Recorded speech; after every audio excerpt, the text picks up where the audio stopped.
Here's a question for you. If you suddenly had no permanent income from tomorrow, how long would it be before you're in danger of losing your home?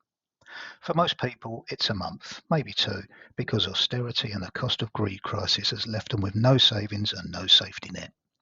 The government have quietly released the latest figures on homelessness, and they're unbelievably depressing. There's been a 3.1% increase in families threatened with homelessness, thanks to no-fault evictions.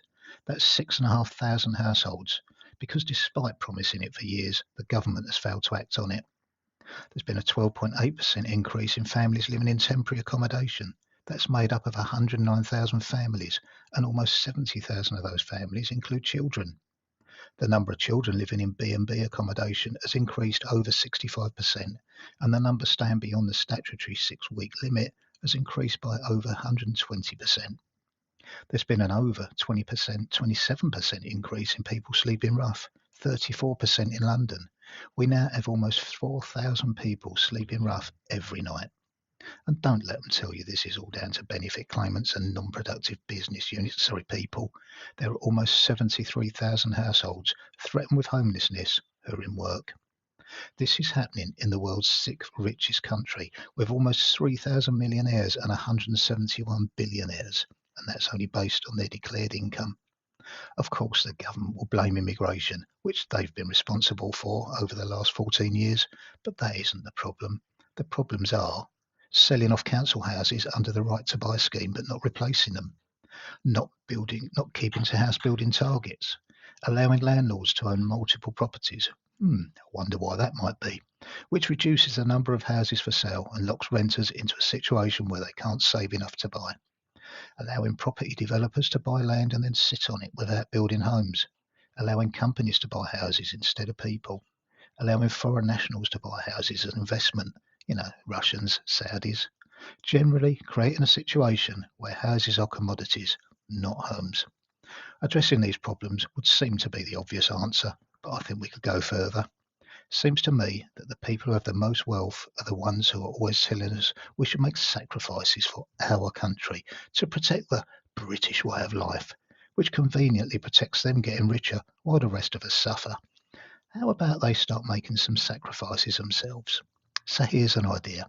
A football pitch is a size we can all relate to, and it's about 1.5 acres. If we look at the size of the estates these people have, I'm sure they'd be happy to donate a few of their many acres to help the country's housing problem.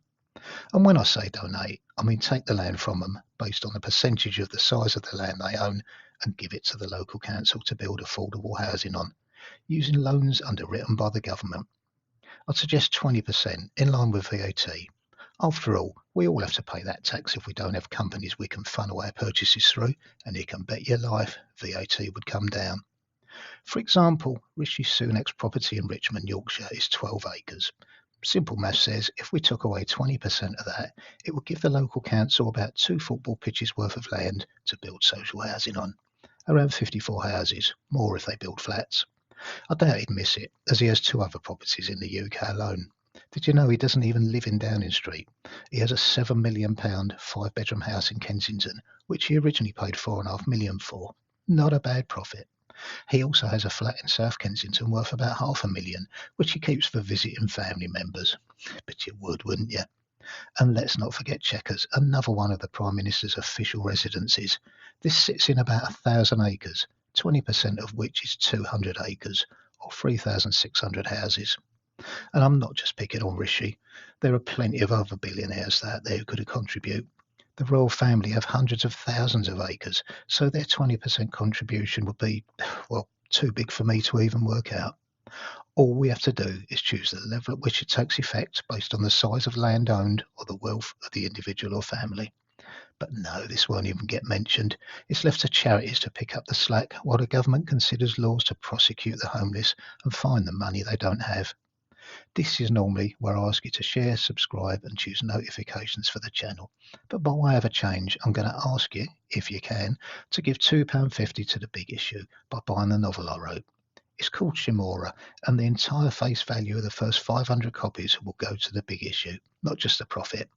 Web address is on the screen, and there's a link from there to an interview with Big Issue where we discuss how it came about, and to Amazon, where you can get it on Kindle. And hey, If anyone at Netflix or Prime fancies an idea for a miniseries,